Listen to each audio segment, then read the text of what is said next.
Hello everyone, my name is Mandy and it is 3 days until Essence comes out. That's a very short amount of time, although it probably seems really long to you, but to me it's like, oh gosh, I have so much to do. But that's why I'm going to just hopefully get this video up and have you guys watch it and thumbs it up and all that stuff like that. And I'll be going back to all my rushing and freaking out and being all nervous that you guys are going to be able to read my book and hopefully like it. But that aside, today we are going to be talking about reading slumps and how you can get past them. Now, I get in reading slumps all the time, and I'll grab a book and I'll read it and I won't really get attached to it, and then I just kind of want to shove it to the side, and then I grab another book and it's just not interesting either, and then I feel like something's wrong with me, like, oh my gosh, I don't like reading anymore, what is happening? And then I realize I'm just in a reading slump. I'm grabbing these really thick books, and for whatever reason, it's just not appealing to me. First step is to just admit that you have a reading slump and that you're going to be able to get through this. You're not going to be like this the rest of your life. You don't need to freak out. It's not like you have some medical condition or whatever. The second step is to realize that you shouldn't force yourself to read. It has to be because you enjoy it, not because you feel like you have to read so many books in 1 week.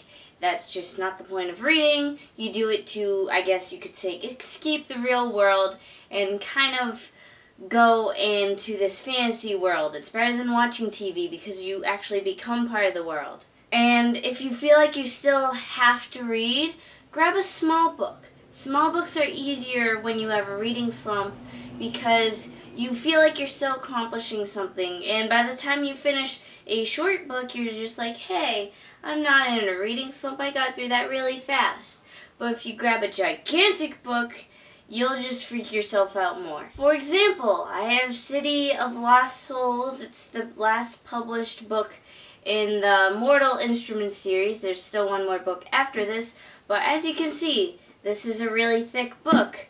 I would never read this if I was in a reading slump because it's just plain insane. However, this is the progress I've made in 2 days.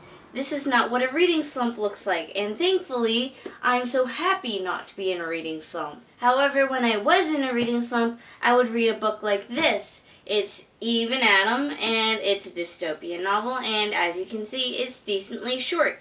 And the best part, the print is large. So the key is to just choose something you can get through quickly. Maybe you weren't sure if you were going to like the book in the first place, but because it's short, you don't mind really wasting your time on an okay book. And, you know, take a break in between books. Don't feel like you have to go one after the other after the other.